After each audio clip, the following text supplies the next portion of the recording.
بسم الله الرحمن الرحيم الحمد لله رب العالمين والصلاة والسلام على خير خلق الله محمد وعلى آله وأصحابه الكرام وتابعيهم بإحسان إلى يوم الدين. ربنا أرنا الحق حقا وارزقنا اتباعه وأرنا الباطل باطلا وارزقنا اجتنابه. ربنا آتنا في الدنيا حسنة وفي الآخرة حسنة وقنا عذاب النار. بەڕێزان و خۆشەویستانم لە کۆتا ساتەکانی مانگی پیرۆزی ڕەمەضان و هەنگاونان بەرەو جەژنی پیرۆزی ڕەمەضان حەزم کرد لە خزمەتانە بابەتی جەژن باسکەم. مەبەستیشم لەم بابەتە باسکردنی بریتیە لەوەی کە ئینسانی موسڵمان لە فقهی گەورەی زانایان تێبگە. زۆر کات لەم لەولا گەنجێک شابێک ئەڵێ مادام ئێمە قورئان و سوننە هەبێ چی ئیشێکمان بە فیقه هەیە؟ دیارە عەرەبی زانی یان عەرەبی ناسی جیهانێکی زۆر گەورەیە. ئەم زانانەی ئومەتی پێغەمبەری خوا صلی الله علیه و آله وسلم زۆر خۆیان مانوو کردووە لە خزمەتی فەرمایشتەکانی پێغەمبەری خوایە صلی الله علیه وسلم تا تێبگەن و هاتوون بە فەهمێکی جوان وەکو قەوانین بۆ ئێمەیان داڕێژاوەتەوە. ئەڵێن کەسێک پرسیاری لە مامۆستایەکی ئاینی کرد، وتی ئەتەوێ وەکو سنەتی پێغەمبەر صلی الله علیه و آله وسلم جواب بدەمەوە یا وەکو ئیمامی شافعی؟ فەرمووی کەسێکەش وتی وەکو ئیمامی شافعی. وتی چۆن ئەبێت تۆ شوێن سنەت نەکەوی شوێن ئیمامی شافعی بکەوی؟ تی گومانم نییە کە ئیمامی شافعی لە قەرنە باشەکانی ئومەتی ئیسلامی بۆ ئەو باشتر لە حەدیثەکە تێگەیشتوە تا تۆ بۆ ئەوەی ئیمامی شافعیم بۆ باسکە و حەدیثەکەم بۆ باز مەکە. فقه بریتیە لەو تێگەیشتنە گەورەی جیلەکانی یەکەمی ئومەت بۆ قورئان و بۆ سنەتی پێغەمبەری خوا صلی الله علیه و آله وسلم. وشەی عید لە زمانی عەرەبیە لە عەودەوە هاتووە، واتە ئەو شتەی کە ئەگەڕێتەوە بە سروور و بە خۆشی بۆ سەر موسڵمانان. یەکێک لەو شتانەی کە زۆر گرنگە کەسی موسڵمان جێبەجێ کات چۆن لە دینە ئەو هەموو جدیەتت هەیە، دوو ڕۆژت هەیە یان دوو جەژنت هەیە با بڵێم، لەم دوو جەژنە واجبە لەسەرت تۆ ئەبێ فەرەح دەربڕی مەهماکان لەناو ئازارە بی. و ئێستا ئومەتی ئیسلامی لە یعنی ئازارترین کاتەکانیەتی، بەڵام تۆی موسڵمان واجبە لەسەر لە ڕۆژانی جەژنە ئەو پەڕی خۆشی دەرببڕی. پێغەمبەری خوا صلی الله علیه و آله وسلم لە ساڵی 2 هیجرەتەوە دەستی کرد بە نوێژی جەژن و خۆ ئامادەکاری بۆ جەژن و بڕیاردان بۆ جەژنەکان هەردووکیان. ئیتر لەو ساڵەوە هەموو ساڵێ پێغەمبەری خوا صلی الله علیه و آله وسلم بەبێ تەرککردن نوێژەکانی ئەکرد، خۆی ماندوو ئەکرد و هەوڵیانەدا فەرەح دەرببڕن. بۆیە عولەما هاتوون لەم ڕوانگەیەوە هەرچی شتێک باسی فەرەح بێ بۆ موسڵمان و گوناهی تیان نەبێت لە جەژن ئەوتوانە سنەت، چونکە ئەسڵی پرۆسەی جەژن بۆ ئەمەیە چۆن کەسی ڕۆژەوان دوو فەرەحی هەیە، هەموو ئێوارەیە ڕۆژۆکەی ئەشکێنێ فەرەحێک، لە ڕۆژی قیامەتیشا کە خوا ئەبینێتەوە جەل جەلالوه بەخوا فەرەحی دووهەمێتی. پێش بینینەوەی ڕۆژی ئاخرەت تۆ 30 ڕۆژ بە ڕۆژوو بووی، 29 ڕۆژ بە ڕۆژوو بووی، پێویستە بە فەرەحێک هەیە، پێویستە بە وچانێک هەیە. ئەم وچانە بریتیە لە جەژن. تۆ واجبە لەسەرت لەگەڵ ماڵ و مناڵتە لەگەڵ دەوروبەرتە ئاشتەوایی گەورە ڕابگەیەنی، دڵت پاکەیتەوە، سافکەیتەوە. ئەمە فەلسەفەی جەژنە، ئەمە بسم الله و سەرەتای جەژنە. ئەسڵ لە مەشروعیەتی نوێژی جەژنە بریتیە لە چی؟ فەصەلی لڕەبیکە وەنحەر، نوێژ بۆ خوای خۆت جێبەجێکە و بۆی سەر بڕۆ. ئەمە لە جەژنی قوربانە. لە جەژنی ڕەمەزانە پێغەمبەریان صلی الله علیه و آله وسلم وەکو لە بوخاری و موسلیمە هاتووە ئەفەرمێ لە ڕۆژی فیتر و لە ڕۆژی ئەضحا لە ناو مزگەوتان نوێژی نەئەکرد، ئەچووە موسەڵا شوێنێکی بەرفراوان نوێژی ئەکرد و دوایش خوتبەی ئەدا. ئەم شوێنە بەرفراوانە کە پێغەمبەری خوا صلی الله علیه وسلم نوێژی تێ ئەکرد، هەموو کەسێک ئەهات بووی، پیرەکان، پەککەوتەکان، مناڵەکانیان هەموو ئەهێنا، حتا ئەو ئافرەتە حتا ئەو کچێکەوە لە خیدرا بوو کەس نەیئەبینی، ئەویشان ئەهێنا بۆی لەو ڕۆژە لە بەرەکەتی ڕۆژی جەژن بەشدار بێ، بۆی لە خۆشیەکانی جەژن ببینێ. حتى وافرتانەی کە لە عادەی شەرعی ماگانەیان بوون ئەوانیش ئەهات لە مەزهەبی ئیمامی شافعی فەرمێ ئیلا ئافرەتێک نەبێ کە بەو تێکەڵاویە تووشی فیتنە بێ یان مسلمانان تووشی فیتنە بکە ئیلا ئەوە نەبێ ما عەدای ئەوە کامیلی مسلمانان سنەتێکی زۆر مؤەکەدە لەسەریان کە بێنە دەرەوە. لە ئیسلامە خودی اختیلاط مەمنوع نییە، تێکەڵی ژن و ئافرەت و پیا و ئەمانە لە ئەسڵا خۆی مەمنوع نییە. ئەوەی کە مەمنوعە بریتێ لەو بابەتە حرامانەی ئەکەونە ئەو بینانەوە. ئەگەر نە ئەوە تا جەژنە دیقەت بدەن لە فقهی ئیسلامیە هەمووان پێکەوە لە ساحەیەکی گەورەیە کۆ ئەبنەوە، لە هەموو شوێنێک لە ساحەیەکا کۆبیتەوە باشترە بۆی نوێژی جەژنکەی ئیلا لە مزگەوتی مەککە و مزگەوتی مەدینە و مزگەوتی قودسا نەبێ خی گەورە قودسمان بۆ ڕزگارکە لە چنگی جوولەک. لەم سێ شوێنە نەبێ لە ناو مزگەوتەکە لەبەر فەضیلەتی مزگەوتەکە و گەورەی ئەجرتیایە، لە هەموو شوێنەکانی ترە لە هەموو مزگەوتێکی ترە لە دەرەوەی مزگەوت نوێژەکە بکرێ سنەتێکی گەورەتر و پایانترە و مسلمانان هەمویان لێک شوێنە کۆ ببنەوە بۆی نقطەی اختیلاف کەم بێتەوە، مسلمانە یەکگرنەوە، ئاشتەوایی لە نێوان مسلمانانە دروست بێ. کاتی نوێژی جەژن کەی دەست پێەکە؟ دیارە ئێمە دوو نوێژمان هەیە، جەژنی ڕەمەزان و قوربان. جەژنی ڕەمەزان تۆزێ درەنگتر ئەکرێت. طبعا هەردوو کاتەکان لە مەزهەبی ئیمامی شافعی ئەقوالی زۆری لەسرە. ئیمامی نەووی لە ڕەوضا بە تەفسیل باسی کردووە لەگەڵ گزنگە نوێژ دەست پێەکە. ئەسڵ وایە لە مەزهەبی ئیمامی شافعی لەگەڵ گزنگە نوێژ دەست پێەکە. کەی ئیمام نوێژەکە جێبەجێ ئەکا بە جەماعەت بۆ خەڵک لە نوێژی جەژنی ڕەمەزانە سنەت وایە درەنگتر تۆزێ بیکە لە قوربانە زووتر. نەبادا کەسێک لە بیری چوو بێ زەکاتی سەرفیترە بدا بۆی بیدا تۆزە سنەت وایە نوێژەکە درەنگتر بکرێ. چارێکێ 20 دقیقە دوای کاتی گزنگ نوێژەکە جێبەجێ بکرێ لەبەر خاتی ئەو سنەتە. کەی سەرفیترە واجب ئەبێ؟ ئێوارەی شەوی جەژن واجب ئەبێ لەسەرمان. ئێمە کە پێشتر ئەیدەین حەزەری ئەوەی نەبادا لە بیرمان چێ، نەبادا فریانەکەوین، ئەولەما فەرمانە دروستە تەقدیمیکەی. ئەگەرنا لە ئەسڵا شەوی جەژن سەرفیترە واجب ئەبێ هەتا ئیمام ئەچێتە ناو نوێژ، کە ئیمام چووە ناو نوێژ ئیتر سەرفیترەدان نامێنێ. ئەگەر کەسێک نەیدابێ زۆر گوناهبارە بێ، فەرزێکی زۆر گەورە لەسەر شانی لا ناچێ، واجبە لە دوای نوێژ بیدا، بەڵام ئەجری سەرفیترەشی ناگا. ئەولەما ئەویان فەرموو. بۆیە وا باشە لە جەژنی قوربان لە جەژنی ڕەمەزانە تۆزێ درەنگتر نوێژ ئیمان بیکە لەبەرەوەی خەڵکێک ئەگەر فریا نەکەوت بێ فریاکەوێ سەرفیترەکەی بدا. بەڵام لە جەژنی قوربانە سنەت وایە ئیمام زووتر نوێژەکەی جێبەجێکە لەبەرەوەی لە دوای ئەوە قوربانیەت، قوربانی لە دوای نوێژی ئیمامەوە دەست پێەکە. ئەگەر ئیمام زووتر نوێژەکە بکە عمری قوربانی درێژتر ئەبێ، کاتەکانی قوربانی درێژتر ئەبن. سنەت وایە کە دوو ڕکعات نوێژ ئەکرێ لە جەژنە. لە ڕکعاتی یەکەمە غەیری ئەڵڵاهو ئەکبەری تەحەڕم کە دای ئەبەستی تۆ حەوت ئەڵڵاهو ئەکبەرەکەی، حەوت جار سنەت وایە دەست بەرزەکەیتەوە ئەڵڵاهو ئەکبەرەکەی. لە مەزهەبی ئیمامی شافعی قەولی دووهەمی شەیەکە، ئیمامی موزەنی فەرمێ 6 ئەڵڵاهو ئەکبەرەکەی لە ڕکعاتی یەکەمە. ئەسڵ وایە و ئەرجەح وایە کە حەوت ئەڵڵاهو ئەکبەرەکەی. مەزاهیبی تریشن لەسەر ئەو ڕەیانە کە ئەڵڵاهو ئەکبەرەکەت ئەکەی خاڵێک زۆر گرنگە کە زۆر کات غەڵەتی تیا ئەکرد. ئەڵڵاهو ئەکبەری یەکەم لەگەڵ ئەڵڵاهو ئەکبەری دووەم ذکر لە بینیان نییە، ئەبێ ئەگەمان لەوە بێ. زۆر کات ماوەسانی ئاینیش لەو نقطەیە هەڵە ئەکەن کە ئەڵڵاهو ئەکبەری نوێژە دابەست، کەمێک چاوەڕەکە تا خەڵک ئەڵڵاهو ئەکبەرەکە دوعای ئیستیفتاح وجهت وجهی لە قەولێکی قەدیمی مەزهەبی ئیمامی شافعیە دروستە بیخوێنی. ئەسڵ وایە کە لە جەدیدا نایخوێنی، یەکسەر ئەڵڵاهو ئەکبەری دووهەم ئەکەی ئینجا ذکر دەست پێ ئەکەی. واتە ذکر ئەکەوێتە نێوان دوو ئەڵڵاهو ئەکبەری جەژن، نەک ئەڵڵاهو ئەکبەری تەحەڕم ئەڵڵاهو ئەکبەری جەژنەوە شتێکی وردە کە هەڵیشتایتەوە لە ڕکاتی دووهەمە نابێ ذکر بخوێنی. ئەڵڵاهو ئەکبەر ئەکەیت هی جەژن، اینجا ذکر لە بینەکانیان ئەخوێنی. لە ڕکاتی یەکەمە حەوت ئەڵڵاهو ئەکبەر، لە ڕکاتی دووەمە 5 ئەڵڵاهو ئەکبەر. لە بینی ئەڵڵاهو ئەکبەرەکانە سنەت وایە ئینسان ذکر بخوێنێ. لە مەزهەبی ئیمامی شافعی فەرمویانە وا باشترە ئینسان بڵێ سبحان الله والحمد لله ولا إله إلا الله والله أكبر، اینجا ئەڵڵاهو ئەکبەرکە. لە مەزهەبە ئاڕای تر زۆرە لەسەر ئەم ذکرانە. طبعا هەندێک جار تەنەوع ئینسان لە ذکرەکانەکە چێژ زیاتر وەرەگرێ.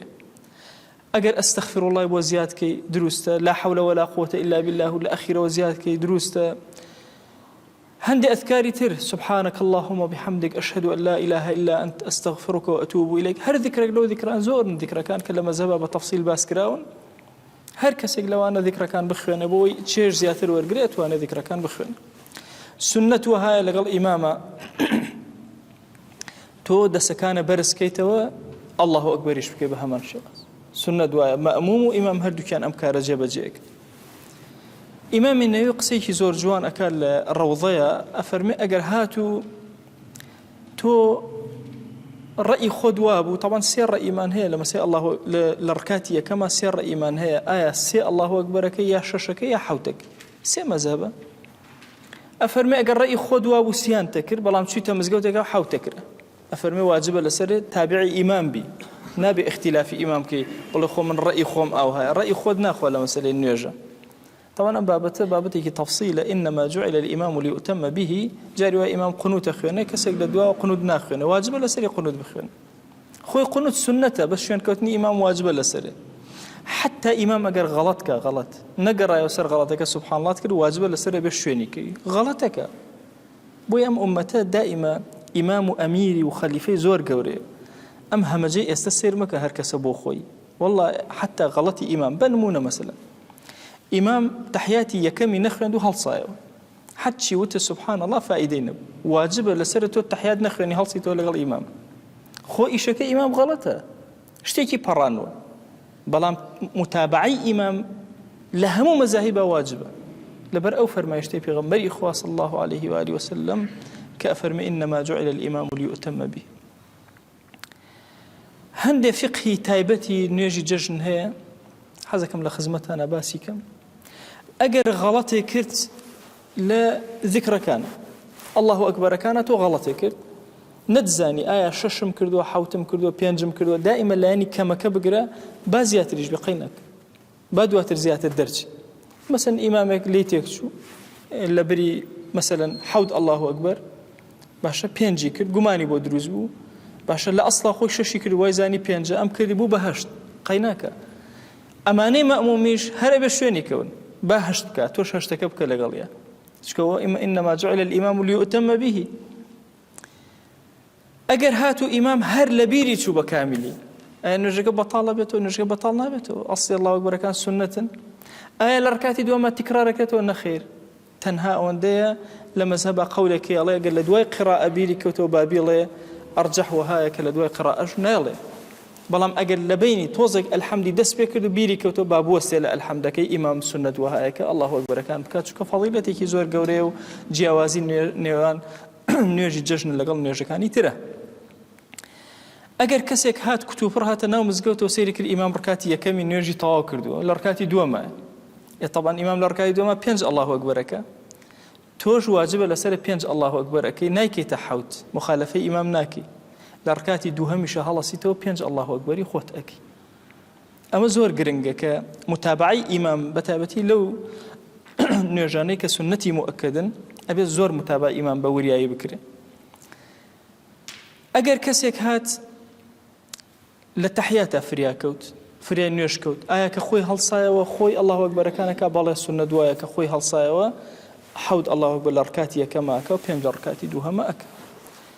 ئایا کەسێک هەر فریانە کەوت هات سێری کرد ئیمام خوتبە ئەدا نوێژی جەژن دەست پێکە لەگەڵ ئەمانە بەشداری خوتبەکە ئەکا دواتر خۆی نوێژی جەژن قەضا ئەکاتەوە چونکە نوێژی جەژن بە پێی هەموو قەولی مەذاهب هەتاوەکو نیوەڕۆ ئەمێنێ واتە کەسێک ئەگە فریان نەکەوت لە ماڵەوە ئەتوانێت لە مزگەوتە لە ماڵەوە ئەتوانێت بیکە ئافرەتان کە ئەمڕۆ مەسەن مشارەکە ناکەن ئەتوان لە ماڵەوە ئەم سونەتە جێبەجێکەن و زیندویکەنەوە خۆیان بۆ خۆیان هەموو کەس بە منفەریدی دروستە بە جەماعەتیش دروست ئەکرێ ئینسان بە تاقی تەنها بیکە ئەیکە ئەکرێ بە جەماعەت بیکە فقهی نوێژ زۆرە لە مەسەلەی نوێژی جەژنە ئەوە چی ئەوەندە بەس بێ چونکە زۆرینەی کات لە الله ئەکبەر غەڵەتەکانە یان دواکەوتنە لەوانە کێشەیەک دروستە بێ ئەو فقهەکەیەتی کە عەرزم کرد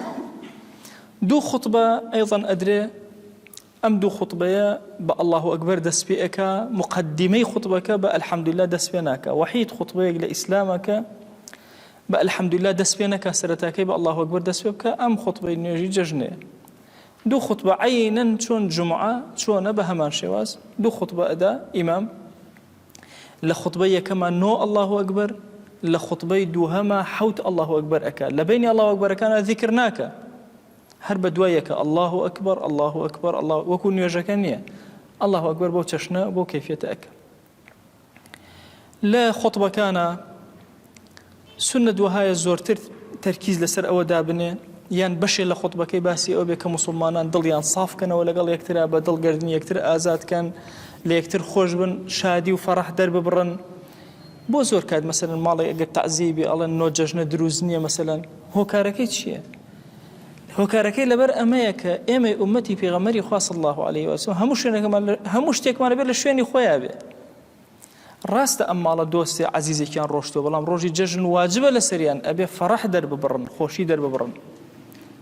بۆیە ئەو عادەتە عولەما هەر لە دوێر زەمانەوە زۆر تەرکیزیان سەرداناوە، خەڵک لە ڕۆژی جەژنە سەر لە یەکتر نەداتەوە لە کاتی تەعزیە باریە، بۆی تەعزیەکە تازە نەبێتەوە، بە ناوی تەعزیەوە مەڕۆ. بەڵام ئەگەر مەسەلەن ئەو ماڵە ئەزانی دۆستێکتە، دۆستەکە دڕۆشتووە لەو ماڵە، بچۆ سەردانیان بکە قەینەکە. بەڵام وەکو ئەوەی کە دانیشیت و جارێکتر تەعزیە دانێتەوە بەو کەیفێتەوە لە ئیسلامە تەواجودی نییە. تەعزیە لە ئیسلامە تەنها 3 ڕۆژە، غیری 3 ڕۆژەکە تەعزیە نیە، مەگەر کەسێک نەیزانی بێ لە دوورەوە هاتە بێ شتێک دوای ئەوە بێت تەعزیە باریە بکە، مەعەدا ئەمە نییە. چونکە ڕۆژی جەژن تۆ واجبە لەسەر ئەبێ ئەو فەڕەحە دەرببڕی، و ئیمامیش واجبە بەشێک پشکێک یا بەڵام سنەتێکی مؤکەدە پشکێک لە وتارەکەی باسی خۆشی دەربڕین و باسی مەسەلەی ئاشتەوایی بینی موسڵمانان بە تەفسیل و بە درێژی بکە. الله ئەکبەرەکان لە جەژنە لە کەیەوە دەست پێ ئەکا، چۆن دەست پێ ئەکا؟ تەبەن دوو جۆر الله ئەکبەرمان هەیە لە هەردوو جەژنەکە. الله ئەکبەرێک پێوتێ المرسل، الله ئەکبەرێک پێوتێ المقەید. الله ئەکبەری مرسل ئەوەیە لە ئێوارەی جەژنەوە، چ ڕەمەزان بێ چ قوربان بێ، لە ئێوارەکەیەوە کە ڕۆژوو تشکان یان عەرەفە ڕۆژوو تشکان ئەیضەن الله ئەکبەر سنەتە بکەی لە بازاڕە، لە ماڵە، بەرەکەتێکی زۆر گەورە لە ماڵە مناڵەکانی خۆت وەکەرەوە الله ئەکبەر کە، لە ڕێگایە کە ئەڕۆی الله ئەکبەر کە، دەنگیش زۆر بەرز نەکردەوە لەبەر خۆتەوە هەربی کە. ئیبن عەباس ڕەزا و ڕەحمەتی خوای لێ بێ مناڵی مەدینەی کوو ئەکردەوە، هەمویان پێکەوە الله ئەکبەریان نەکرد، بە جادە و کۆڵانەکانی ناو بازاڕە ئەگەڕان بۆی سەدای الله ئەکبەر بەرز بێ. خوا گەورەترینە، خوا لە هەموو گەورەیەک گەورەتر. ئەم شیعاری الله ئەکبەر لە کاتی فەڕەحەکانمانە دەرەبڕین، لعل رب العالمین عەدالەتی خۆیمان بۆ ئەگێڕێتەوە، الله ئەکبەر لەسەر زەویە ئەچەسبێ. ئەم الله ئەکبەری مرسەلە سنووری نییە، چۆن ئەیکەی بە چ شێوازێ لەسەر جێگە ئەیکەی بە پاڵ کەوتنەوە، بە ڕاکشانەوە، بە دانیشتنەوە، بە ڕۆشتنەوە، بیکە سنەتێکی زۆر گەورەیە، فڕسەتە لەدەست خۆتی مەدە. هەتا لە جەژنی ڕەمەزانە تا ئیمام ئەچێتە ناو نوێژەکەیەوە، ناو الله ئەکبەری نوێژی دا ئەبەستی، هەتا ئەو کاتە سنە دوایەتەوە الله ئەکبەر. ئەی لە جەژنی قوربانە هەموو ئەیامی تەشریق سنەتە ئینسان الله ئەکبەر کە، الله ئەکبەری زۆر گەورە بکە، حیوان سەرەبڕی الله ئەکبەر کە، میوانە دی الله ئەکبەر، وشەی الله ئەکبەر زۆر گەورەیە، باشترین ذیکرە لەو ڕۆژە ئینسان بیخوێن. مقەیەدەکە لە دوای نوێژەکان الله أكبر الله أكبر الله أكبر لا إله إلا الله والله أكبر الله أكبر ولله الحمد. أما السنة وهي لدواء نوێژەکان جێبەجێ بکرێن. لە مەذهبی ئیمامی شافعیە بۆ جەژنی ڕەمەزان دوو قەول هەیە. قەولێک ئەڵێ لە نوێژی ئێوارە و عیشا و بەیانی بیکە، قەولەکە لاوازە. قەولی ئەصح لە مەذهبی ئیمامی شافعیە وەکو ئیمامی نەووی لە ڕۆضەیە تەرجیحی ئەدا، تەنها دوای نوێژی بەیانی لە جەژنی ڕەمەزانە الله ئەکبەری مقەیەد ئەکرێ، کە ئەمە الله ئەکبەرێکە سنەتە بە دەنگی بەرز ئەکرێ لە دوای نوێژەکان. لە جەژنی قوربانە لە ئێوارەی ڕۆژی عەرەفەوە حتا ئەخیر عەسری ئەیام التەشریق، چوارەم ڕۆژی جەژن، ئەخیر ڕۆژیان تا عەسرەکەی تۆ هەر الله ئەکبەر سنەتە بکەی لە دوای نوێژەکان. چەند جارە تیکراری کەیتەوە؟ 3 جارە 10 جارە، بە پێی شوێن و عادەت و عورفەکان گۆڕانکاری بەسەر هاتووە. گرنگەوەی سنەتە کە تۆ ئەمانە تیکرارکەیتەوە الله ئەکبەرانە بڵێ. کۆمەڵی ئاداب هەن، پێویستە ئادابەکان ئینسانی موسڵمان لە ڕۆژی جەژنا جێبەجێکە. یەکەم خۆشوەردن، خۆبۆن خۆشکردن، لەبەرکردنی جلی تازە، یان ئەگەر نەتبوو ئیمامی نەووی ئەفەرمێ ئەگەر کەسێک یەک جلی هەبوو، یەک جل سنەت وهایە بۆ ڕۆژی جەژن ئەو جلە بشوات و لەبەریشی کات، ئەگەر تەنها یەک جلی هەبوو. ئەگەر 2 جلی هەبوو کامیان چاکترە باشترە، ئەویان کامیان لای خۆی ئەفزەڵتر و جوانترە ئەویان لەبەرەکە ئەکرێ ئینسان ئەگەر هەر جلیشی ئەوە نەبوو جلەکانی پاک و خاوێن ڕاگرێ و تویان کات تەرتیبیان کا مەسەلەن بە پاک و خاوێنەوە یەتە ناو موسڵمانان خۆی شۆردووە خۆی بۆن خۆش کردووە سنەت وهایە زوو بێت کە نوێژی بەیانی هاتی مەڕۆرەوە ئەو بینە فڕسەتێکی زۆر گەورەیە هەم زیندوی ئەەکەیتەوە حەج و عومرەیەکی کامیلە بۆ نووسرێ هەم لایەکی تریش زوو هاتنت بۆ مزگەوت تایبەتمەندی خۆی هەیە لە ڕەمەزانە لە مەزەبی ئیمامی شافعی حتا زیندوکردنەوەی شەوەکانیش بە ئەجرێکی زۆر گەورە بە سنەتێکی زۆر گەورە دانراوە ئیمامی شافعی فەرموویەتی چەند شەوێک هەیە لە حەیاتی ئینسانە زۆر گەورەیە بۆ زیندوکردنەوە غەیری شەوە مەعهودەکان غەیری ئەو شەوانەی کە شەوانی قەدر و ئەوانەوە مەعهودە و ئێمە زیندوی ئەەکەینەوە فەرموویەتی هەردوو جەژنەکە زۆر گەورەیە هەموو شەوێکی جومعە زیندوکردنەوەی زۆر گەورەیە و هەروەها نیوەی شەعبان شەوی بەرات بە لای خۆمان بڵێن ئیمامی شافعی بە نەص و بە دەق ئەمەی فەرمووە دیارە لەسەر مەسەلەی شەوی شەعبان و زیندوکردنەوەی لە نیوەیە قسەڵۆکی عولەما زۆر زۆرە لەسەر شەوی جەژن زۆر جومعە زۆر زۆرە لەسەر شەوی جەژنیش بە هەمان شێوە زۆرە ئەوە ڕەئی مەزەبی ئیمامی شافعی لەو مەسەلە سنەت وهایە ئینسان لە جەژنی ڕەمەزانە شتێک بخوا ئیمامی نەووی فەرمی ئەو شتە سنەت وایە خورما بێ سنەتیش وایە سێدانن واتە سێدانە خورما پێش ئەوەی بیت بەرەو مزگەوت یان با بڵێن دوای ئەوەی کە بانگی داوە سێدانە خورما ئەخۆیت بۆ ئەوەی جیاوازی هەبێ لە ڕۆژەکانی تر چونکە حرامە لە ڕۆژە بە ڕۆژوبی جیاوازیت هەبێ لە ڕۆژەکانی تر ئەم چەند دەنکە خورمایە ئەخۆیت لە غوستی جمعەکە لە غوستی خۆشۆردنی با بڵێن جەژن ئەوم لەبیر نەچێ ئایا لە ڕۆژەکەی جەژنا سنەتە خۆت بشۆ یا لە شەوەکەیە طبعا لە ڕۆژەکەیە ئەوە ئیتیفاقی لەسەرە لە شەوەکەشا لە نیو بە دواوە ئیمامی نەووی ئەفەرمێ دروستە خۆت بشۆ واتە پێش نوێژی بەیانی خۆت بشۆ خۆت تۆکمەکە خۆت بۆن خۆشکە اینجا وەرە بەرەو مزگەوت سنەت وایە کە بە پێ بێت و لە ڕێگایەکەوە بێت و لە ڕێگایەکی ترەوە بڕۆیتەوە هۆکاری ئەمە چییە پێغەمبەری خوا صلی الله علیه و آله وسلم لە ڕێگایەکەوە هە لە ڕێگایەکی ترەوە ئەڕۆشتەوە هەندێک فەرموون لەبەر ئەمنیەتی خۆی بەینەما ئەم ڕێیە لاوازە لەبەر چی لەبەرەوەی باشترین ئەمنیەت لە مەدینەی پێغەمبەری خوایە بوو صلی الله علیه و آله وسلم هەندێک فەرموون ناوەڵا لە دوو ڕێگاوە ئەهات لەم ڕێگایەوە کە ئەڕۆشت هەندێک لە قەبرەکانی بەسەر ئەکردەوە لە ڕێگای دووەمە هەندێکتر لە قەبرەکانی بەسەر ئەکردەوە واتە پێش ئەوەی بێتە ناو نوێژەوە و دوای ئەوەی کە بڕواتەوە هەندێک لە قەبرسانەکانی بەسەر ئەکردەوە و سەلامێکی لێ ئەکرد اینجا بەرەو مزگەوت هات ئەوەش وەفای پێغەمبەری خوا صلی الله علیه و آله وسلم دایکمان عایشە گێڕێتەوە فەرمێ شەوێکیان پێغەمبەری خوا صلی الله علیه وسلم خەوتبووم خۆی گورس کردەوە ڕۆشت ئەڵێ من ژوتم حتمما بۆ لایەکی لە ژنەکانی تری ئەڕوا شوێنی کەوتم غیرەتی ئافرەتان بەرامبەر بە یەکتری ئەفەرمێ کەوتمە شوێنی سەرەکەم ڕۆژ لە مەدینە دەرچوو ئەڵێ من شەر کەوتمە شوێن بۆ کوێ ئەڕوا ئەڵێ سێرم کرد چوو بۆ سەر گۆڕستانی باقیە دەستی کرد بە دوعاکردن قسەکردن لەگەڵیە ئەفەرمێ سرم سوڕما لە پێغەمبەری خوا صلی الله علیه و سلم لەم نیوە شەوا چێ سەر گۆڕستانی باقیە ئەڵێ زانیم ئەوە بگەڕێتەوە بە پەلە گەڕامەوە ئەڵێ گەڕامەوە خۆم ڕاکشا کە ئەنەما خەوتم هەناسە بڕکێم پێ هاتبوو هاتەوە فەرمووی متابعەت کردوم بە هەناسەکان تا دیار ئەوە ڕۆشتم خواحافیزی لە براکانم بکەم کۆتایی عمری پێغەمبەری خوا بوو صلی الله علیه و آله وسلم هەندێک ترە فەرموون ناوەڵا لەبەر ئەوە لە ڕێگایەکەوە ئەچوو لەو ڕێگایەوە چەند کەسی فەقیر هەبووە بەسەری ئەکردنەوە لە ڕێگایەکی ترەوە هاتەوە هەندێک فەقیری تری بەسەر ئەکردەوە سنەت وایە ئەو ڕێگایی کە بۆی ئەڕۆی دوورتر بێ ئەوەی کە بۆی یەیتەوە نزیکتر بێ وە بە مەشی و بە قاز بڕۆی پێغەمبەری خوا صلی الله علیه و آله وسلم یەکێک لە ئادابە زۆر گەورەکان لە جەژنە هەندێک لە جەژنەکانی لە ماڵی هەتیوە ئەکردەوە لە ماڵی خۆیان ئەکردەوە طبعا ئێمە لە ساڵی 2 هیجریەوە جیهاد واجب بووە بەردەوام شوهەدا دراوە لەم ئومەتە پێغەمبەری خوا صلی الله علیه و آله وسلم ئەچوو لەگەڵ ماڵێکی هەتیوە جەژنی ئەکردەوە لەوێ نانی خوارد لەوێ بەرەبەیان لەگەڵ ئەوانە ژیانی بەسەر ئەبرد گرنگیدان بە هەتیوەکان و فەقیرەکان و هەژارەکان بەشێکە لەو فەلسەفەی کە لە ڕێگایەکە بڕۆی لە ڕێگایەکی ترەوە بڕۆی کە زۆرێک لە زاناکان باسییان کردو فەرمویانە لەبەر خاتی ئەوەیە هەر کەس دێتە ناو مزگەوتەوە سنەتە تەحیەت المەسجد کە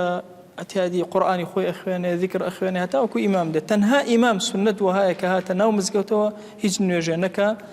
ڕاستەوخۆ نوێژی جەژن دەست پێ بکە پێغەمبەری خوا صلی الله عليه و آله وسلم خۆی درەنگ ئەهاتە ناو مزگەوتەوە کە ئەهات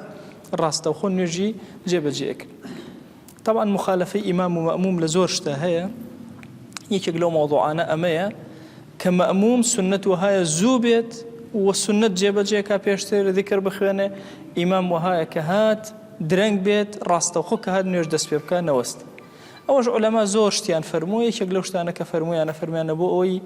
هەیبەتی خەتیب بە گەورەی بمێنێتەوە خەتیب درەنگێتە ناو مزگەوتەوە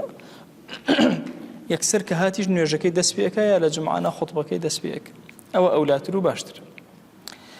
هەموو ئەمەی کە عەرزم کردن ئەمە سنن و ئادابەکانەکە ئینسانی مسلمان لە ڕۆژی جەژنا جێبەجێیەکە و کەیفێتی نوێژەکەش ئەبەو کەیفێتەیە کە عەرزم کردن مەرج نییە خوتبەی تیابێ خوتبەکە سنەتە لە دواوە ئەگەر بە جەماعەت کرا سنەتێکی زۆر مؤکەدە خەڵک دابنیشێ گوێ لە خوتبەکە بگرێ و ئیسفادە بکە ئەگەر بە تەنهاش کردت خوتبەکەت لەسەر نامێنێ هەندێک لە عولەما فەرمویانە ڕێک وەکو خوتبەکە وەکو جومعە وایە ئەگەر لە 40 کەس کەمتر بن خوتبەکە ناکری ئەگەر لە 40 کەسا بوون خوتبەکە ئەکری لەگەڵ جومعە فەرمویانە تەنها یەک خاڵ هەیە لە نێوان جەژن و جومعە جیاوازی هەبێ لە ڕووی خوتبەکەوە ئەویش ئەوەیە خوتبە بە هیچ شێوازێ لە دەشت و دەوروبەرە ناکرێت لە دەرەوەی شار ئەو ئادابانەی ئێستا لەم ئەخیرەوە خەڵک ئەچێ بۆ سەیران جومعەیەکە ئەوە دروست نییە بێ ملاحەزەی ئەو بکەین پێغەمبەری خوا صلی الله عليه و سلم ئەو هەموو ئەسفارەی کردو ئەو هەموو جومعەی بەسەر هاتووە وارد نییە لە یەک جومعە لە غەیری مەدینە لە غەیری ئەمسارە میسرە نوێژی کردبێ نوێژی جومعە بەڵام نوێژی جەژن لە خارجی مەدینە ئەکرا و پێغەمبەری خوا صلی الله عليه و سلم لە خارجی میسرەوە ئەیکرد مەسئلەی کۆتا لە خزمەتانە باسی کەم مەسئلەی کۆبوونەوەی جومعە لەگەڵ جەژنە چەند ساڵێک کۆبوونەوە ئەبێ دائیمە اختلافات مەشاکل دروست ئەبێ لە بینی مسلمانە بەڵکو عولەما هەموو ئەمەیان بڕاندوەتەوە پێغەمبەریان صلی الله عليه و آله وسلم لە مەدینە کە نوێژی جەژنی ئەکرد ئەطرافی مەدینە هەموویانە هاتە ناو مەدینەوە خەڵکی لادەکان نوێژیان ئەکرد لەگەڵیان ئەگەر بڕۆشتنایەتەوە بەهات نایەتەوە زۆر زەحمەت بوو بۆیان بۆ هەمویان ئەفەرموو تەنها ئەمە کفایەتتان ئەکات چونکە ئەوانە خۆیان نوێژی جومعەیان هەر لەسەر واجب نەبوو چونکە عەدەدیان متەکامیل نەبوو پێغەمبەری خوا صلی الله عليه و سلم ئەبەو شێوازەی ئەفەرموو ئەرجەح لە بینی هەموو قەولەکانە ئەوەیە سنەت فەرز لە کۆڵی ئینسان ناکاتەوە بە بیرمە یەکەم ساڵ بوو کە جەژن و جومعە بکەونە یەکەوە لەم شارە زۆر شوێن گەڕام سبحان الله دەستم نەکەوت جومعە بکەم بۆ وەڵا سنەت وایە جومعە نەکەی طبعا ئەمە یەک مشکلەمان هەیە سنەت و ڕوخسەت دائیمە تێکەڵەکە سنەت و ڕوخسەت دائیمە تێکەڵەکە ئەم فەرمایشتەی کە پێغەمبەری خوا صلی الله عليه و سلم فەرمووی ئێوە مێنەوە بۆ جومعە فەرمووی وئنا لمجمعون إن شاء الله ئێمە ئەگەر خوا ویستی لەسەر بێمە خۆمان جومعە ئەکەین واتە ئەفضل جومعەکەیە کە کردنێتی الحمد لله تقريبا أو فكرة الربية ولا نوع مسلمان أنا كسنة واجب لسر إنسان لا نابا وإنسان مسلمان أبي أجر كوب ونوجج نكشي جيب جيك بتاتي أهل أمصار وهروها جمعة كشي جيب جيبك تايبد إمام خطيب كان بهش وازك بيان دروزنية تركي جمعة بكن شنك بيغمبري خاص الله عليه وآله وسلم فرمي وإنا لمجمعون إما خوما جمعة أكين وات أهل أمصار كان بيستا جمعة بكن ئێمە سبەینێ لەم ئێوارەوە الله ئەکبەر کانمان دەست پێ ئەەکەین سبەینێ ڕۆژی جەژنمانە باشترین ئەیامی فەڕەحی موسڵمانان دڵمان بە ئازارە بۆ قودس ناخمان هاوارێتی بۆ موسڵمانانی جیهان ئەزانین لە میحنەتان ئەزانین لە ناڕەحەتیان بەڵام چۆن لە ناڕەحەتەکانە دەست بەرزەکەین و دوعا ئەکەین لە ناڕەحەتەکانە واجبە لەسەرمان ئەم خۆشی و فەڕەحی خۆمان تێک نادەین بەڵکو بە جوانتر دەری ئەبڕین پێغەمبەری خوا صلی الله عليه و سلم بە سیدنا ئەبوبەکری وت بۆ یەهود و نەسارا بزانن فوسحە لە دینی ئێمە هەیە کرانەوە لە دینمانە هەیە مەجالاتی گەورە لە دینمانە هەیە ئێمە جوانترین خۆشی لە نێوان خۆمان و ماڵ و مناڵ و خزم و کەسوکارە دەرەبڕین و ئەو کەسانەی ئەهلی فەضلن ئەهلی نەخۆشین پیرن خزم و کەسوکار سیلەی ڕەحم هەمووی زیندوو ئەکەینەوە بە دڵ یەکتری ئازادەکەین لعل بەهۆی ئەم ئازادیەمان بۆ یەکتری رب العالمین ئازادی خۆی بەسەرمانەدا ئەبارێنێ خوای گیان داوات لێ ئەکەین بە ناوی جوانت بە صیفەتی بەرزە بە ئیسمی عەظەمت لەسەر جەم گوناهەکانمان ببوورە یا ئەکرەم الئەکرەمین خوای داوات لێ ئەکەین بە ڕەحمەت و بەزەی خۆت ئەم مانگی ڕەمەضانە چی تاعەتێکمان بۆ تۆ بەرزکردەوە خوای لێمان قبوڵ کە یا ئیلاهی لەم مانگی ڕەمەضانە لەبەر خاتی تۆ خۆمان ماندوو کرد یا ئیلاهی هەموو ماندووبوونەکانمان لێ قبوڵ کە و بیکرە چرایەکی ڕۆشنی ژیان و مردنمان یا رب العالمین یا ربی خوای داوات لێ ئەکەین بە گەورەی خۆت لە گوناهی دایک و باوکمان ببوورە بە گەورەی خۆت لە گوناهی برا و خوشەکانمان ببوورە بە گەورەی خۆت لە گوناهی خێزان و هاوسەر و مناڵمان ببوورە یا ئیلاهی لە گوناهی وەچەکانمان ببوورە یا ئیلاهی لە وەچەکانمانە هەتا ڕۆژی قیامەت خەڵکی دیندار و خواناس و صالح یا ئیلاهی بهێنەرە وەلادەتەوە یا رب العالمین یا ئیلاهی داوات لێ ئەکەین بە ڕەحمەت و بەزەی خۆت بە کەڕەمی خۆت لە گوناهی خۆشەویستەکانمان ببوورە لە گوناهی ڕەفیقەکانمان ببوورە هەر کەس مافێکی بەسەرمانەوەی خوای لە گوناهی ببوورە خوای لە گوناهی مامۆساکانمان ببوورە یا ربی خوای داوات لێ ئەکەین لە گوناهی مامۆسایانی ئاینی لە کوردستانە ببوورە دەرگاکانی خێر بەسەریانە بکەرەوە دەرگای علم و زانست بەسەریانە کەرەوە یا ئیلاهی دەرگای خواناسی بەسەریانە بکەرەوە دڵیان یەکخە ماڵیان یەکخە بەرزیان کەرەوە ڕەفعەتیان بدەرێ بۆ خزمەتی دینەکەت یا رب العالمین خوای جەماوەری هەر هەمویان زیاد کە یا ئیلاهی دڵی عەبدەکان ڕاکێشە بۆ لایەن یا ربی خوای داوات لێ ئەکەین بە ناوی جوانت بە صیفەتی بەرزە بە ئیسمی عەظەمت ڕەحم و بەزەی خۆت بەسەر دراوسێکانمانە ببارێنە یا ئیلاهی داوات لێ ئەکەین ڕەحم و بەزەی خۆت بەسەر ئەهلی گەڕەکەمانە ببارێنە بەسەر ئەهلی مزگەوتمانە ببارێنە بەسەر ئەهلی شارەکەمانە ببارێنە یا ئیلاهی داوات لێ ئەکەین بە ڕەحمەت و کەڕەمی خۆت پەروەردگارە بە بەزەی خۆت ڕەحمەتی خۆت بەسەر ئەم وڵات و نیشتیمان و کوردستانی ئێمە ببارێنە یا ئیلاهی داوات لێ ئەکەین کەسانی ساڵح و خواناس و دیندار بکەرە خاوەنی ئەم وڵاتی ئێمە یا رب العالمین یا ربی خوایە دەسە پیس و بەدەکان لەم وڵاتی ئێمە دوور خەرەوە یا رب العالمین خوایان پیسی یهود و نصارا مجوس لەم وڵات و نیشتیمانی ئێمە دوور خەرەوە یا ئەکرەم الئەکرەمین خوای ڕەحمەت و بەزەی خۆت بەسەر ئومەتی پێغەمبەری خوایە صلی الله عليه وسلم ببارێنە یا ئیلاهی داوات لێ ئەکەین كيد وفيڵەکان یهود و نەسارامان لێ دوور خەرەوە یا رب العالمین یا ربی خوایە کەیدەکان بخەرەوە ماڵی خۆیان بیئاڵێنە لە گردنی خۆیان یا رب العالمین خوایە داوات لێ ئەکەین بە ڕەحمەت و بەزەی خۆت بە کەڕەمی خۆت خوایە هەر موسڵمانێ مافێکی بەسەرمانەوەی خوایە لە گوناهی ببوورە هەر موسڵمانێ خوایە گیان مافێکی ئێمەی بەسەرەوەی یا ئیلاهی ئێمە لێرەوە گردنی ئازا ئەکەین و یا ئیلاهی داوات لێ ئەکەین لە گوناهیان ببوورە یا ئیلاهی داوات لێ ئەکەن ڕەحمەت و بەزەی خۆت بەسەریانە ببارێنە یا ئیلاهی داوات لێ ئەکەین لە هەموو ژیانمانە هەر کەسێ خزمەتێکی کردوین دەستگرۆیەکی کردوین یا ئیلاهی لە گوناهی هەمویان ببوورە ئەوەی بیرمانە و بیرمان نییە مادی و معنەوی هاوکارمان بوون یا ئیلاهی سەرفرەزی بەردەم دیوانی خۆتیان کە یا رب العالمین خوای ئەو مامۆسا ئاینیانی لەم مزگەوتە خزمەتێکیان کردو لە گوناهیان ببوورە لە گوناهی جەنابی مامۆسا مەلا عوسمان ببوورە دەرەجاتی عالیکە پەروەردگارە هەموو ساڵێ کۆمەڵی کەسی زۆرمان لێ ئەوەرن یا ئیلاهی داوات لێ ئەکەین بە گەورەی خۆت لە گوناهی هەمویان ببوورە خوایان داوات لێ ئەکەین لە گوناهی مام حوسێن ببوورە یا ئیلاهی داوات لێ ئەکەین لە گوناهی مامۆسا بەختیار ببوورە یا ئیلاهی داوات لێ ئەکەین بە ڕەحمەت و بەزەی خۆت بە کەڕەمی خۆت خوایە ئەو موسڵمانانەی کە لەم مزگەوتە سوژدەیەکیان بردۆ بۆ تۆ بە درێژایی مێژووی ئەم مزگەوتە یا ئیلاهی لە گوناهی هەمویان ببوورە یا ربی خوایە لە گوناهی مردوەکانمان ببوورە خوایە لە گوناهی مردوەکانمان ببوورە ئیلاهی بەرەو ڕۆژەکانی جەژن ئەڕۆین یا ئیلاهی هەر هەمویان ئێستا چاوەڕێی دوعایەکی خێری ئێمن یا ئیلاهی ئێمە لەم منبەرەوە هاوار و هانا بۆ لای تۆ بەرزەکەینەوە خوایە لە گوناهی هەمویان ببوورە خوایە ئومەتی پێغەمبەری خوا صلی الله عليه و سلم لە گوناهی هەمویان ببوورە یا رب العالمین خوای گیان داوات لێ ئەکەین هەر کەسێک لە مردووەکان یا ئیلاهی گوناهێکی کردو لەژێر عەذابە بەهۆی گوناهەکەوە خوایە تۆ زۆر بەخشندەی بەخوا ئەوانە زۆر بێکەس و بێحاڵن یا ئیلاهی لە گوناهی هەمویان ببوورە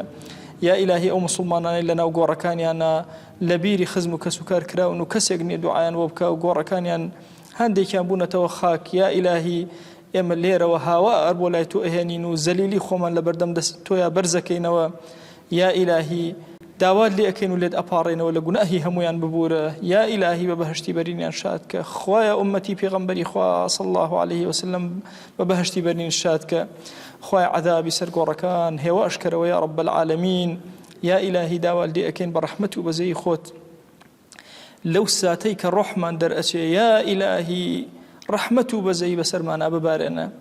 لەو ساتەی زمانمان وشکە بێ بۆ چۆڕێ ئاو یا ئیلاهی ڕەحمەت و بەزەی بەسەرمانە ببارێنە لەو کاتەی زمانمان ئەشکێ و نوتقێک نایە بە زمانمانە ڕەحمەت و بەزەی بەسەرمانە ببارێنە یا ئیلاهی لەو کاتەی چاوەکان ئەکەینەوە مەلەکول مەوت ئەبینین یا ئیلاهی ڕەحمەت و بەزەی بەسەرمانە ببارێنە یا ئیلاهی لەو کاتەی ئەمانەیە وەسەتکەین و فریان ناکەوین یا ئیلاهی ڕەحمەت و بەزەی بەسەرمانە ببارێنە یا ئیلاهی داوات لێ ئەەکەین بە ڕەحمەت و بەزەی خۆت عاقبەتمان بەخێر بگێڕە یا ئیلاهی لەسەر تاعەت گیانمان بکێشە لەسەر خواناسی و نزیکی لە خۆت بمان گێڕەوە لای خۆت یا رب العالمین خۆیە پەنا ئەگرین بە تۆ کە بەسەر گوناهەکانەوە بگەڕێنەوە حضوری تۆ یا رب العالمین خۆیە باشترین ڕۆژەکانمان ئەو ڕۆژانە بێ کە بە لیقای تۆ شاد دەبین و ئەگەڕێنەوە حضوری تۆ یا رب العالمین خۆیە ڕەحمەت و بەزەی بەسەرمانە ببارێنە لەو ساتەی بە تاق و تەنها لە گۆڕێکی تارە بەجێمان ئەهێڵن یا ئیلاهی بەخوا هیچ ئەنیسێکمان نییە تۆ نەبی هیچ ئەنیسێکمان نییە وشەی تۆ نەبێ و قورئانێک نەبێ لێرە خوێندومانە نوێژەکان و ڕۆژەکانمان ئەنیسی ئێمن خوای گیان ئەم نوێژ و ڕۆژ و قورئان خوێندنە نەمان لێ قبوڵ کە بیکەرە ئەنیسی ناو گۆڕمان و هاوڵی ناو گۆڕمان یا رب العالمین خوایە داوات لێ ئەکەین لە ساحەی مەحشەرا ڕەحمەت و بەزەی بەسەرمانە ببارێنە خوایە لەو ساتەی کە هەمومان چاوەڕێی شەرمەزاری ئەکەین لە بەردەم تۆیە یا ئیلاهی تۆ بە ستری خۆت بمان شارەوە یا ربی خوای گیان ئەو گوناهانەی بە دڵمانە گوزەراوە و کەس نازانێت تەنها تۆ نەبی یا ئیلاهی عەفومان کە یا ئیلاهی داوات لێ ئەکەین کرچ و کاڵێکمان هەبووە لە دڵمانە کەس ئاگای لێ نیە و مەلائیکەش ئاگای لێ نیە تۆ نەبی خوایە بۆمان بشارەرەوە خوایە عەفومان کە یا ئیلاهی عەفومان کە بەخوا پەروەردگارە ئەگەر هیچمان نەبێ جوانترین عەبدایەتیمان نەبێ بۆ تۆ بەخوا پەروەردگارە تەنها ئەوەندەمان هەیە دڵمان پڕ لە خۆشەویستی بۆ تۆ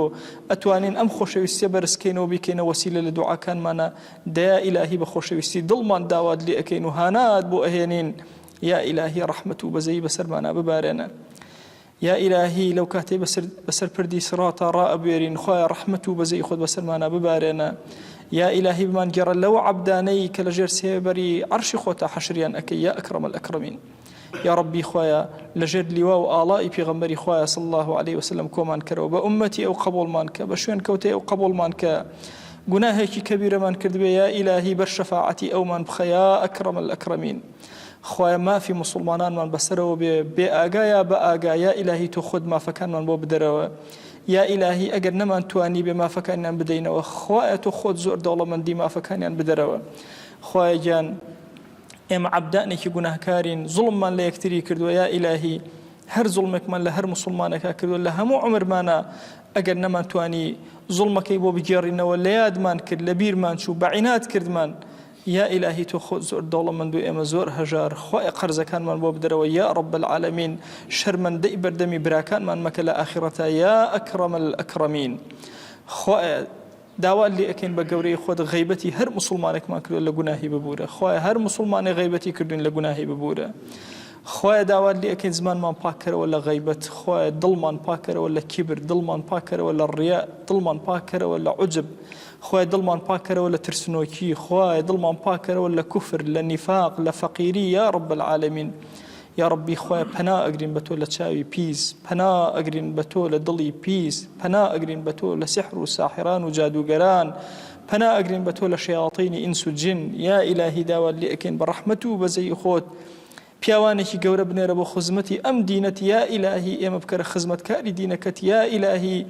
خوای ئێمە ئامادەین بە پشت هەموو کەسێکەوە عەرەبی بێ عەجەمی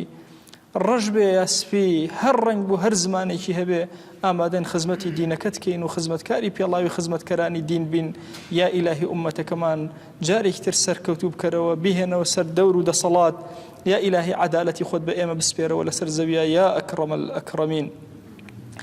یا ئیلاهی ئەم عەبدانە بەخوا هەر یەکە کۆمەڵی گرفتی زۆرمان هەیە یا ئیلاهی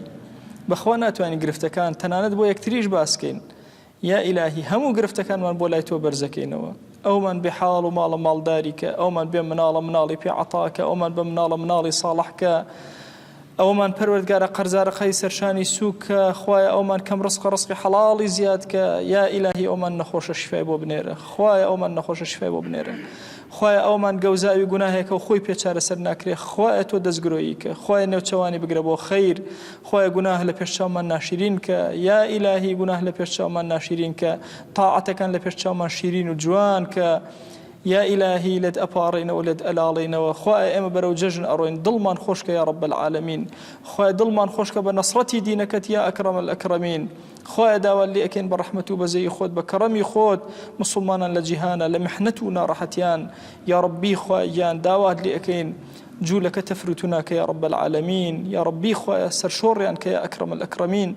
خوايا أو فساديك للزوية بلاوي أكن وخوايا مقرت وخود بكجيني توا كلما أوقدوا نارا للحرب أطفأها الله خوايا أقري شريا بكجينا روا يا ربي خوايا شريا بخرونا ومالي خوايا لمسلمانان يندور خروا يا رب العالمين خوايا داواد لي أكن يهود ونصارى ومجوس هم كافر الدنيا أمروي كان قرتوا أمتي إسلامي خوايا بلامار من أدن شون برسي بلاماري قصايق أدا يا إلهي بهانا ما نورا لدسي أم ظالمان الرزقار مانك هنا سيكوي آزادي من بدر يا رب العالمين يا ربي خوايا داواد لي أكن بناوي جواند بصفتي برزب اسمي عظمت أم التي كرد بياوي زور قوريتيا هالكوتو يا ربي خويا بياوي قوري لي مبرا زاناي قوري لي مبرا داناي قورا وعارفي قوري لي مبرا مجاهدي قورا وقائدي قوري لي مبرا يا إلهي داوى اللي أكن أما أمتي صلاح الدين أيوبين يا إلهي بياواني قوري وكو صلاح الدين لم أمتا هربر قرارك يا رب العالمين يا ربي خويا هاناي ضعيفي وزليلي خومان ولايتو هنا ويا إلهي خوايا ظلمان آرام كروا مالمان آرام كروا ولاتمان آرام كروا تو قوري خود آجا ولا مالكان مانا مهلا يا إلهي خومان ومالو من المان هموي أدينا دسيتو يا رب العالمين تو سپارد زایاناکی و ایمانی خومان دای دسیتو نوجکانی خومان دای دسیتو طاعتی خومان دای دسیتو یا إلهی خواه تو سپارد زایاناکی پرورده من المان دای دسیتو پرورده وچکان من دای دسیتو يا إلهي كافران وبيدينان هر هميان كوبونا تولى سر وشكان مانو أنواع تخطيطي قورة أكن بولنا وبردنيان خوايا داوه اللي أكن بقوري خدنا وشوانيان بقربو خير خدنا وشوانيان بقربو دين داري وخواناسي يا إلهي جو ظروفك من بوبينا بيشوا أولاد كان من همويان لسر صلاح ودين داري وخواناسي بجين يا إلهي داوه اللي أكن برحمته وكرمي خود ببزي خود يا أكرم الأكرمين رجو طاعتي أمصل من لقبولك ذكر أورادي أمصل من لقبولك خود قبول منك يا رب العالمين بدلي غافلة ونيجمان بوكردي لمن قبولك بدلي غافلة ودعاء من بوكردي قبول منك يا إلهي قرآن خياني غافلة نمن قبولك يا إلهي بدل شكاو هاتو انت حضوري تو يا إلهي قبول مانك يا إلهي داوى اللي أكين برحمته بزي خود بكرمي خود يا أكرم الأكرمين درس كان من قبولك علم من زيادك فكر من واسع قورك يا رب العالمين خواه داوى اللي أكين برحمته بزي خود ضل من يكخ خواه ضلي مسلمان يكخ يا ربي خواه داوى اللي أكين رحمو بزي خود بسر همو صوفي وسلفي وجهادي وحزبي ولا حزبي وهر هم أنا ببارنا يا إلهي ضلمان يكخب ما انكر خزمة كاري دينك يا إلهي رقو بغزو كينيكي زور لضلمانا لاجتهاد كان يكتر تيناغين لعلم يكتر تيناغين حالي نابين شبرزين يا إلهي هانا شبرزي خومان بولايتو برزكينوا خواجان لنێوان مانا زۆر خاڵی مشتەرەکەیە خۆیان زیاتریان کە پەیوەندیمان بەهێز کە لەگەڵ یەکترا هەڵمان سێنرەوە بۆ ڕزگاری ئومەتەکە یا رب العالمین خۆیان داوا لێ ئەکەین چاومان کەرەوە بە شتانی بچووکە و مەشغوڵمان مەکە یا رب العالمین یا ربی خۆیان داوا لێ ئەکەین بە ڕەحمەت و بەزەی خۆت بە کەڕەم و میهرەبانی خۆت یا ئیلاهی ڕەحمەتی خۆت بەسەرمانە ببارێنە عەفوی خۆت بەسەرمانە ببارێنە خواجان بخوا ما اشتياقي ديداري بيغمبري خوا أكن صلى الله عليه وسلم بخوا بدل أمانة نوتشواني شيريني مانغ آساي ببينين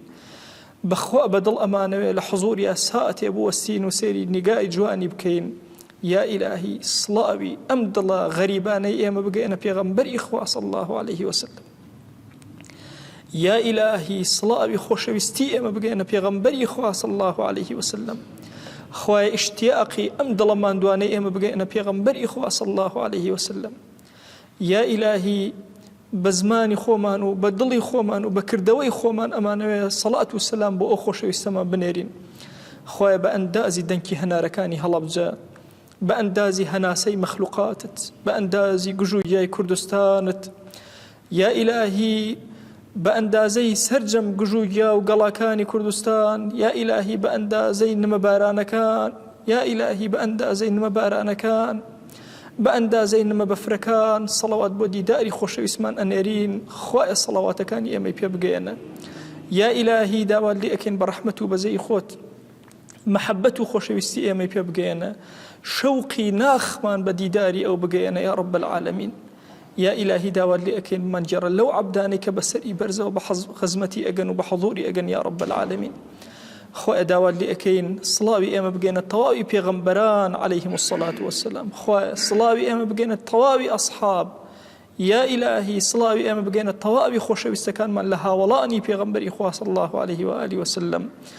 خوایە سڵاوی ئێمە بگەێنە ئال و بەیتی پێغەمبەری خوا صلی الله عليه وسلم خوایە سڵاوی ئێمە بگەێنە خێزانەکانی پێغەمبەری خوا و دایکەکانمان یا رب العالمین یا ئیلاهی سڵاوی ئێمە بگەێنە تابعین و تابعینەکان خوایە سڵاوی ئێمە بگەێنە زانا و داناکانی ئەم ئومەتە سڵاوی ئێمە بگەێنە ئەولیاکانی ئەم ئومەتە خوایە ئەم ئومەتە پیاوانی زۆر گەورەی تیا هەڵکەوتون خوایە سڵاوی ئێمەیان پێ بگەێنە یا ربی خوایە محەبەت و خۆشەویستی ئێمەیان وەکو ئەهلی سونە پێ بگەێنە یا رب العالمین یا ربی خوایە داوات لێ ئەکەین بە ڕەحمەت و بەزەی خۆت یا ئیلاهی داوات لێ ئەکەین بە کەڕەمی خۆت خوایە دراوسەی گۆڕەکانمان خەڵکانی باش بن و دیندار بن و تاعەتدار بن یا رب العالمین خوایە چۆن لەم دنیا لەگەڵ خەڵکی موسڵمانە بە دڵی خۆشەوە کۆت کردوینەتەوە خوایە لەناو گۆڕەکانیشمانە دراوسەکان و دۆستان و خۆشەویستانمان پێکەوە کۆکەرەوە یا رب العالمین یا ربی خوایە داوات لێ ئەکەین بە کەڕەمی خۆت بە گەورەی خۆت خوایە ئەم دوعانەمان قبول کە خوایە ئەم دوعانەمان قبول کە خوایە داوات لێ ئەکەین لە بەهەشتە هەمومان کۆکەرەوە خوایە بە نیگای خۆت شادمان کە یا رب العالمین خوایە بمانگێڕە لەو عەبدانەی یا ئیلاهی لە بەهەشتە ڕۆژانی جمعە بە دیداری تۆ ئەگەن یا ئەکرەم الئەکرەمین یا ربی خوایە داوات لێ ئەکەین لەم کۆتایی مانگی ڕەمەضانە ئێمە بەم زیلەتەی خۆمان و بەم زەعیفی خۆمان و بەم گوناهکاری و خەجاڵەتباری خۆمانەوە یا ئیلاهی داوات لێ ئەکەین بە گەورەی خۆت دوعای هەموو موسڵمانانی کوردستان قبول کە خوایە هەموو مزگەوتەکانمان ئاوەدان بوون خوایە ئاوەدانتریان کە خوایە هەر کەسێک فلسێکی سەرف کردو بۆ ئەم مزگەوتانەوە ئاوا جوانی کردن خوایە دڵی جوان کە ماڵی جوان کە گۆڕی جوان کە خوایە ئەوەی ئاگای لە هەژار بوو خوایە ئاگات لێی بێ خوایە ئەوەی ئاگای لە هەتیو بوو خوایە ئاگات لێی بێ یا ئیلاهی ئەوەی ماڵی هەژارانی ئاوەدان کردەوە دڵی ئاوەدان کردەوە بە نووری ئیمان یا ئیلاهی ئەوەی ماڵی هەژارانی ئاوەدان کردەوە گۆڕی ئاوەدان کردەوە بە نووری خۆت یا رب العالمین یا ربی خوایە داوات لێ ئەکەین ئەو دەوڵەمەندانەی لەم مانگی ڕەمەضانە خەیر و خەیرات و حەسەناتی خۆیان بەرز کردەوە بۆ تۆ یا ئیلاهی لەم کوردستانەی ئێمە خەڵکانێکی زۆر پیا و گەورە هەن یا ئیلاهی سەرفرازی دنیا و ئاخرەتیان کە خوایە لە خۆیان و ماڵ و مناڵیان ببورە خوایە لە هەموو دەردێبیان پارێزە یا ئیلاهی ڕزقی حەڵاڵیان زیاد کە یا ئیلاهی ملیارەها قات جێگەیان بۆ پڕکەرەوە یا رب العالمین خوایە تۆ زۆر دەوڵەمەندی قبول ناکەی کەسێک کەڕم بەسەر تۆیەکە خوایە ئەمە کەڕەمیان کرد لەگەڵ فەقیرە سەخاوەتیان نوان لەگەڵ فەقیر و هەژارە خوایە سەخاوەتی خۆت بەسەریانە ببارێنە یا ئیلاهی داوای عەفوت لێ ئەکەین لە هەر هەژارێک کە پێمە نەزانی و بە هەژاری مایەوە لە وڵاتی ئێمە یا رب العالمین خوایە داوای عەفوت لێ ئەکەین هەر هەژارێک بەبێ نان و خوان دانیشت و چاوەڕێ لطفی خوتۆی ئەکرد یا ئیلاهی ئێمەش دڵی ڕقمان بێ ئاگا بوو بەرامبەریان یا ئیلاهی داوای عەفوت لێ ئەکەین خوایە داوای عەفوت لێ ئەکەین یا ئیلاهی داوات لێ ئەکەین بە ڕەحمەت و بەزەی خۆت بە کەڕەمی خۆت خوایە گیان هەر هەمومان قبول کە خوایە هەمومان قبول کە یا ئیلاهی هەمومان قبول کە یا ئەکرەم الئەکرەمین خوایە هەموو شەیەک لەم ڕەمەضانە بۆ تۆ بەرزکراتەوە قبوڵی کە هەموو دوعایە قبول کە ذیکر و ئەوراد و تاعەتەکان و تەراویحەکان هەمومان لێ قبول کە یا رب العالمین یا ئیلاهی داوات لێ ئەکەین بە گەورەی خۆت ئەم ساڵە نوێی ڕوومان تێ ئەکا بیکەرە باشترین ساڵەکانی ژیانمان یا ئەکرەم الئەکرەمین لە ڕووی سەحەت و لەشساغیەوە باشترین ساڵەکانمان بێ خوایە لە ڕووی ڕزق و ڕۆزیمانەوە باشترینی ساڵەکانمان بێ لە ڕووی دینداری و خواناسیەوە باشترینی ساڵەکانمان بێ لە ڕووی خزمەت و پرۆژەکانمانەوە باشترینی ساڵەکانمان بێ